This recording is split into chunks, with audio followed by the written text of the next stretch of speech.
Salam cerdas, komunitas pembelajar yang saya hormati. Berjumpa kembali dengan saya di kanal Awali Rizki dalam sesi komentar berita.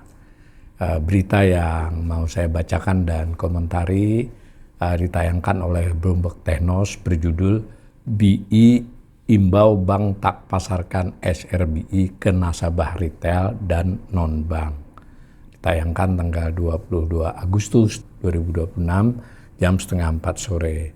Ini ada gambar ilustrasi SRBI. Nah, beritanya begini, Bank Indonesia mengimbau agar perbankan tidak memasarkan sekuritas rupiah Bank Indonesia kepada nasabah retail serta korporasi lembaga keuangan non-bank. Nah, Direktur Eksekutif Senior Kepala Departemen Pengelolaan Moneter dan Aset Sekuritas BI, Erwin Gunawan Hutapea menyatakan SRBI merupakan instrumen operasi moneter dalam pengelolaan likuiditas perbankan, pendalaman pasar uang, serta mendukung aliran modal asing dalam bentuk investasi portofolio. Nah, dikutip langsung perkataan Pak Erwin kepada Bloomberg Technos, sejalan dengan arah bauran kebijakan moneter BI, bank diimbau untuk tidak memasarkan SRBI dan instrumen moneter lainnya, baik secara langsung maupun tidak langsung kepada nasabah retail serta korporasi lembaga keuangan non-bank. Itu ya. Nah, saya komentari sedikit. Jadi SRBI itu adalah surat utang Bank Indonesia, seperti SBN yang dikeluarkan pemerintah, surat utang pemerintah. Nah, bedanya antara lain SRBI ini semua bertenor pendek, 3, 6, 9, 12, tergantung yang seri yang ditawarkan. Kebanyakan 6, 9, dan 12 bulan. 12 bulannya pun tidak persis 365 hari ya, bisa 350 berapa hari, jadi kurang dari setahun. Nah, itu dilelang, peserta lelangnya itu adalah ya bank gitu ya, dan beberapa perusahaan bank asing ya, lembaga keuangan asing. Jadi bank dan lembaga keuangan tertentu. Nah, dimiliki oleh mereka atas hasil lelang tersebut. Nah, pada dasarnya itu bisa mereka perjualbelikan, karena itu ada pasar sekunder SRBI. Hanya saja di sini diingatkan itu adalah dalam konteks pengelolaan moneter, kemudian terutama juga untuk mengatur likuiditas perbankan, sehingga diperjualbelikannya hanya kepada lembaga perbankan gitu. Nah, apalagi ke retail, kepada korporasi lembaga keuangan non-bank juga tidak bisa, jadi hanya perbankan dan lembaga keuangan ya. Itu yang diingatkan, tapi saya juga heran mengapa diimbau tidak dilarang sekalian, karena di berita-berita lama dilarang. Tapi ini kan imbauan nih. Nah, imbauan berarti ada potensi juga sudah kejadian sehingga diimbau ya, begitu ya. Nah, memang di 2 bulan terakhir, terutama di bulan Juni kemarin, Juni, Juli masih, Juni terutama yang besar-besaran, Bank Indonesia menggenjot SRBI. Pada waktu itu masih Pak Ferry ya, menggenjot penjualannya. Jadi menambahnya hampir lebih dari 100 ya, dalam 2 bulan 200-an triliun nilainya. Sehingga posisi outstanding di akhir Juli tadi di kisaran 1.000 ya, naik 200-an triliun dibandingkan akhir tahun lalu. Nah, si SRBI ini berarti kan surat utang Bank Indonesia tadi, tergantung yang pegangnya. Nah, sejauh yang diinformasikan kepada kita, tapi kita tidak melihat rutin ya, tidak melihat time seriesnya, cuma tergantung ketika diberi penjelasan pada waktu itu di akhir-akhir masa jabatannya, Pak Pardjo, Gubernur Bank Indonesia kala itu pernah memberitahu bahwa asing itu memiliki outstanding dari sekitar 1.000 itu kurang lebih 26-27%. Nah, karena itu tadi benar kata Pak Erwin, salah satu gunanya SRBI itu adalah membuat asing masuk.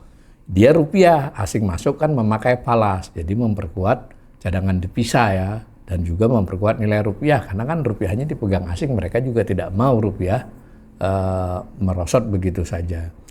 Nah, sedangkan bank itu dalam rangka likuiditasnya.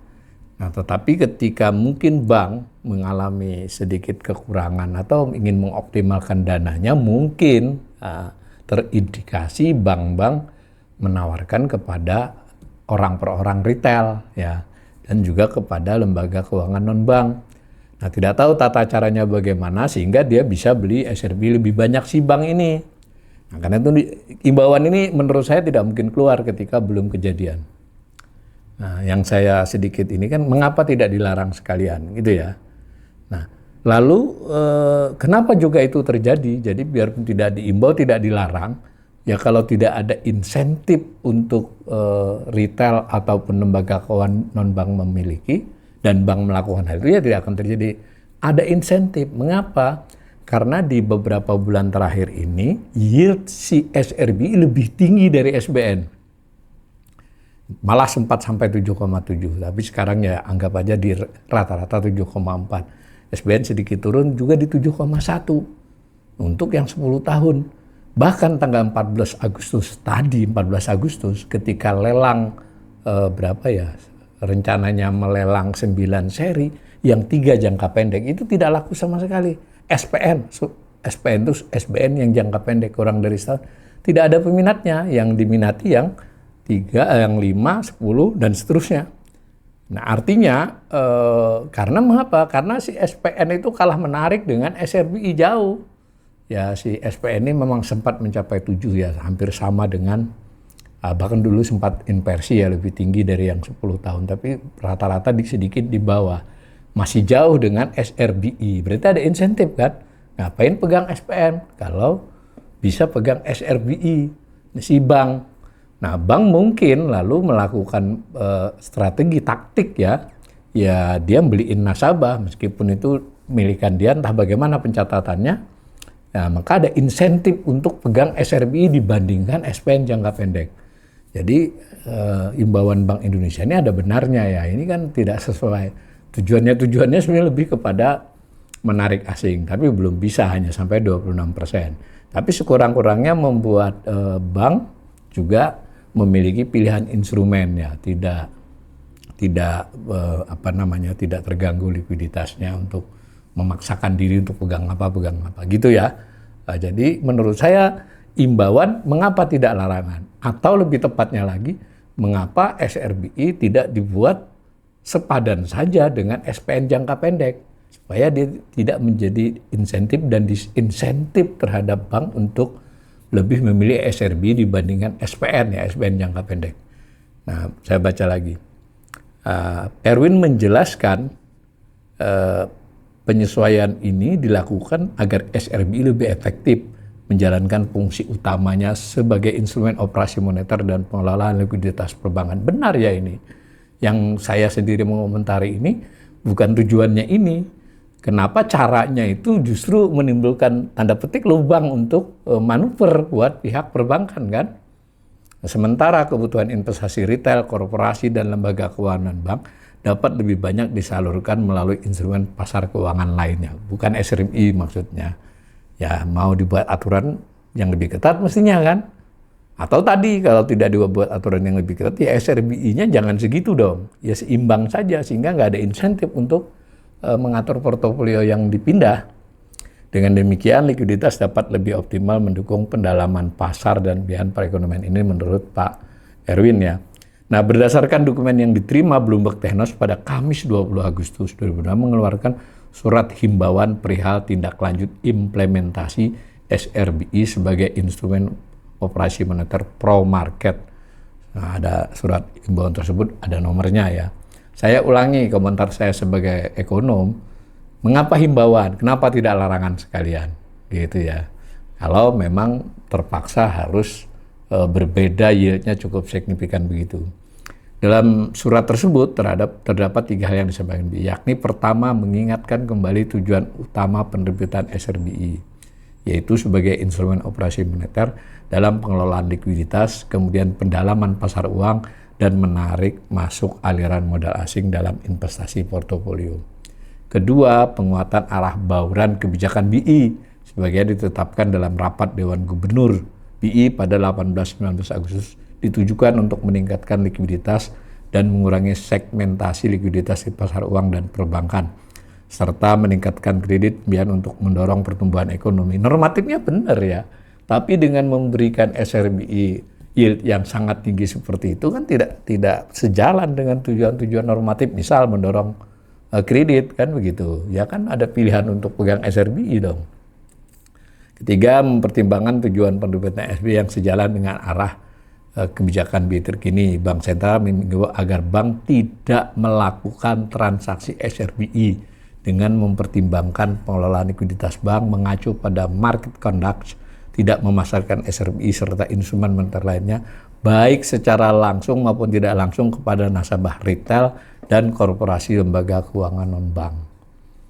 Ya, saya kira sejauh ini sebetulnya Bank Indonesia, OJK, bursa, perbankan itu kan ya aturan cukup rigid, dan yang penting aturan-aturan tersebut sejalan dengan kaedah pasar, itu yang umum kan, karena juga ada best practices di berbagai negara. Nah, ketika ada imbauan seperti ini ya cukup mengherankan ya, apakah tidak cukup diatur dengan rigid saja, jangan pakai imbauan-imbauan begini, ini kan jadi menimbulkan tanda tanya, apa sudah banyak yang melakukan gitu ya. Dan apakah itu justru sebenarnya memperlihatkan ruang pengambilan kebijakan dengan suku bunga yang lebih tinggi itu ya ada kelemahannya ya seperti yang terjadi ini untuk dicegah ini saya sangat yakin tidak mungkin imbauan dikeluarkan kalau tidak ada kejadian-kejadiannya. Nah, ini lalu laporan dari jurnalisnya, catatan Bloomberg Technos, BI bukan kali ini saja mengeluarkan surat edaran yang melakukan mobilisasi dana pihak ketiga tidak memasarkan SRBI secara langsung. Jadi udah kesekian kali ya Bank Sentral pernah mengeluarkan surat serupa pada 24 Juli, waktu itu Bu Destri sebagai Deputi Gubernur, ya sekarang beliau sudah Gubernur. Nah, Kepala Departemen Pengelolaan Aset Moneter Edi Susianto kala itu mengatakan untuk menegaskan SRBI ya seperti di atas tadi. Ya, sudah ditegaskan SRBI itu instrumen untuk memobilisasi dana pihak ketiga bank, khususnya dana dari retail, jadi bukan untuk itu. Nah, berulang-ulang sudah. Nah, berulang-ulang masih diimbau, berarti kan ada kejadian. Nah, saya pertanyaannya sederhana, mengapa tidak dilakukan peraturan yang lebih rigid, tidak boleh atau diberi denda, atau ya kebijakan SRBI-nya nggak menimbulkan disinsentif seperti itu, insentif dan disinsentif seperti itu ya. Nah, sekedar catatan ini dari jurnalis, pada RDG Juli lalu, ini sudah lama, BI mengumumkan bahwa porsi kepemilikan asing itu pada SBI hanya mencapai 27% dari total outstanding SRBI. Dulunya memang diharapkan separuh lebih ya. Nah, kepemilikan, tapi bagaimanapun diakui kepemilikan non-resident SBI ini meningkat dari 238,09 triliun pada 15 Juni menjadi 288,65. Jadi naik ya pada 20 Juli. Begitu ya pada waktu itu keterangannya. Mudah-mudahan informasi tambahan dari saya dan berita ini menjadi wawasan kita semua untuk memahami apa yang sedang terjadi dalam dinamika moneter dan perbankan kita saat ini.